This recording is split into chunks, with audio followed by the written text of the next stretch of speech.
Line জুড়ে আছে। তো আমি যদি এইটাকে শুধু বড় করে দিই, দেখেন আমি টিটা শুধু বড় করে দিলাম, টিটা শুধুমাত্র টিটাই কিন্তু বড় হচ্ছে, লাইনটা কিন্তু সরে যাচ্ছে, তাই না? তো এইটা আমরা করবো কিভাবে? আমাদের কম্পিউটার ড্রপ ক্যাপ নামে একটা অপশন আছে।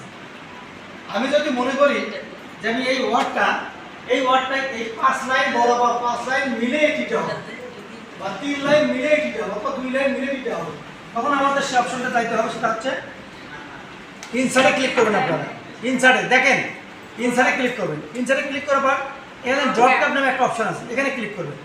নন আছে, ড্রপ আছে, অটোমেটিক্যালি দেখা দেওয়া আছে ড্রপ কয় লাইন, 3 লাইন বরাবর। ইমেজ দেখো একটা লাইনের ভেতরে ঢুকে আছে, দেখেন আগে এখানে। তারপরে এখানে ইমেজ আছে, এটা হচ্ছে লাইনের মধ্যে ঢুকে যাচ্ছে, আর যদি ইমেজে যাই ইমেজটা হচ্ছে লাইন থেকে সরে যাচ্ছে, ঠিক আছে? আর এখানে মোর অপশন আছে, ঠিক আছে? এখানে যে কোন স্টাইলটা নেবে সেই স্টাইলে ক্লিক করলাম, যে লেখার ভিতরে নেব না লেখার বাইরে নেব। হ্যাঁ, দুটোই একই জিনিস, লেখার ভিতরে নেওয়া যাবে, লেখার বাইরে নেওয়া যাবে। তো এখানে আমাদের দেখো ক্লিক করার সাথে এই জিনিসটা জীবিত হয়ে গেছে। আমি যদি মনে করি যে 5 লাইন 6 লাইন, আমার লাইন আছে 5টা, আমি 5 লাইন মিলেই নেব, তাহলে 5 লিখে দিলে